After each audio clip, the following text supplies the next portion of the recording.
యోగా గురించి తెలిసిన దాని గురించి విన్నవారిలో చాలామందికి ఒక విషయం స్పష్టంగా తెలుసు. యోగా అంటే ఆసనాలు అని. ఇంకొందరికి ధ్యానం కూడా యోగాలో భాగం అని తెలుసు. అయితే యోగా అంటే ఆసనాలు, ధ్యానం మాత్రమేనా? అసలైన యోగాలో ఏముంది? యోగా ఎప్పుడు పుట్టింది అనే దానిపై స్పష్టత లేదు.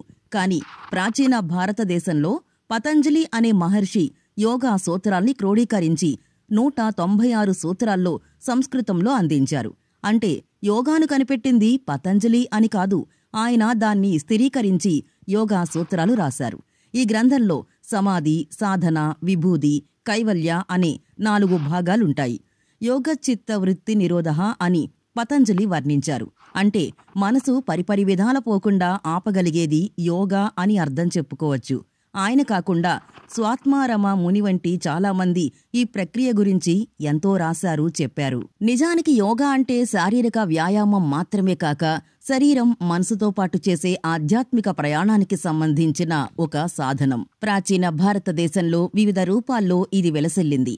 హిందూ మతంతో పాటు బౌద్ధ, జైన, సిక్కు మతాల్లో దీనికి స్థానం ఉంది. హిందూ మతంలో శివుడు, బౌద్ధ మతంలో బుద్ధుడు ధ్యానముద్రలో కనిపించే చిత్రాలు అనేకం కనిపిస్తాయి. ప్రాచీన భారతదేశంలో హిందూ, బౌద్ధ, జైన ఋషులతో పాటు ఆధునిక కాలంలో హిందూ, బౌద్ధ గురువులు అనేక మంది యోగాను ప్రచారం చేయడం, దానిపై వ్యాఖ్యానాలు చెప్పడం వంటివి చేస్తూనే ఉన్నారు. ఉపనిషత్తులు, భగవద్గీత, యోగా వాసిష్ట్యం వంటి హిందూ గ్రంథాలతో పాటు బౌద్ధ గ్రంథాల్లో యోగా గురించిన ప్రస్తావనలు ఉన్నాయి. ఇది కాక హిందూ మతంలో దైవాన్ని చేరుకునే మార్గాల్లో కర్మయోగం, జ్ఞానయోగం, భక్తియోగం, రాజయోగం అనే మార్గాలు కూడా ఉన్నాయి. వీటిలోని రాజయోగంలో ఒక భాగం అష్టాంగ యోగం ఉందని కొందరు చెబుతారు. ఇప్పుడు మనం మాట్లాడుతున్న యోగా, ఆసనాలు, ధ్యానం ఇవన్నీ అష్టాంగ యోగంలోని భాగాలే. యోగాను అర్థం చేసుకోవాలంటే అష్టాంగ యోగా గురించి తెలుసుకోవాలి అంటారు యోగా శిక్షకులు. అష్టాంగ యోగాలో యమ, నియమ, ఆసన, ప్రాణామాయ, ప్రత్యాహార, ధారణ, ధ్యాన, సమాధి అనే 8 భాగాలుంటాయి. వాటిలో 3, 6, 7 భాగాలైన ఆసన, ప్రాణాయామ, ధ్యానాలే ఇప్పుడు ఎక్కువ మంది నేర్చుకోవడానికి ఆసక్తి చూపుతున్నారు. వాటిని ఈ క్రమంలో కాకుండా తమకు తోచినట్టుగా నేర్చుకుంటున్నారు. ముందుగా ఆ 8 భాగాల ప్రత్యేకతలు చూద్దాం. యమ, ఇది మనిషి నడవడికకు సంబంధించింది. ఇందులో 5 రకాలుంటాయి. సత్య, నిజం మాట్లాడడం, అబద్ధాలు ఆడకపోవడం. అహింస, హింస లేకుండా ఉండడం. బ్రహ్మచర్య, బ్రహ్మచర్యం పాటించటం. ఆస్తేయ, దొంగతనం చేయకపోవడం, పరుల సొమ్ము ఆశించకపోవడం. అపరిగ్రహ, దురాశ లేకుండా అన్నీ తన వద్దే ఉండాలనే ఆశ లేకుండా ఉండడం. నియమ, ఇది కూడా జీవన విధానానికి సంబంధించింది. శౌచ, శుభ్రత, సంతోషం, ఆనందంగా ఉండడం. తపస్య, నిరంతర ధ్యానం. స్వాధ్యాయ, నిరంతరం అధ్యయనం చేస్తూ ఉండడం. ఈశ్వర ప్రణిధానం, దేవునిపై ఆసక్తి కలిగి ఉండడం. ఆసన, ప్రస్తుతం మనం చూస్తున్న యోగాసనాలన్నీ ఈ విభాగంలోకొస్తాయి. ప్రాణాయామ, ఊపిరి పీల్చుతూ చేసే వ్యాయామం. ప్రత్యాహార, ప్రాపంచిక విషయాల నుంచి జ్ఞానేంద్రియాలకు దూరంగా ఉండడం. ధారణ, ఒకే అంశంపై ధ్యాస పెట్టడం. ధ్యానం చేయడం. ప్రస్తుతం యోగా అందరూ శారీరక ఆరోగ్యం కోసం చేస్తున్నారు. కానీ దాని అసలు ఉద్దేశం మానసిక ఆరోగ్యం, భావోద్వేగాలపై అదుపు, చివరిగా ఆధ్యాత్మిక సాధన. కేవలం ఫిట్నెస్ కోసమే అయితే ఆటలు కూడా ఉన్నాయి. కానీ ఇక్కడ మనోనియంత్రణ ముఖ్యం. అందుకే ప్రాచీన కాలంలో ఋషులు చేశారు. ప్రాచీన కాలంలో ఉన్నంత ఓపిక ఇప్పుడెవ్వరికీ లేదు.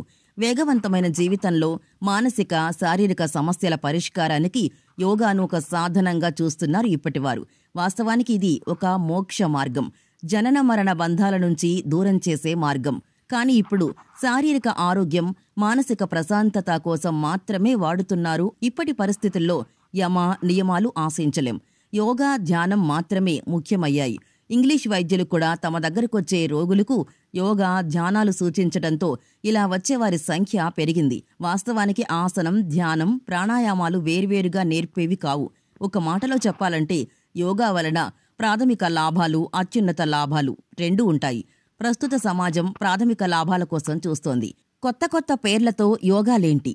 Higher yoga, lower yoga, power yoga, heart yoga, sun yoga, rhythmic yoga, ఇవన్నీ అలాంటివే. ఎవరు ఎన్ని పేర్లు పెట్టినా వాటి బేస్ మాత్రం యోగా సూత్రాలే అన్నారు. ప్రస్తుతం సూర్య నమస్కారాలుగా పిలుస్తున్నవి వాస్తవానికి ప్రాచీన కాలంలో పతంజలి యోగా సూత్రాల్లో లేవు. అయితే సూర్యుణ్ణి ఆరాధించే 12 మంత్రాలకు 12 యోగ భంగిమలు జతచేసి సూర్య నమస్కారాలుగా ఒక ప్రక్రియగా తీర్చిదిద్దారు గురువులు. అయితే ఇది ఎప్పుడు ప్రారంభమైందనేది స్పష్టత లేదు. మిగిలిన యోగ సూత్రాలతో పోలిస్తే ఇది ఆధునికమైందని చెప్పవచ్చు. కానీ ఆ భంగిమలు, మంత్రాలు అన్నీ సరైనవే అన్నారు. తక్కువ ఆహారం తీసుకోమని యోగా చెప్తోంది.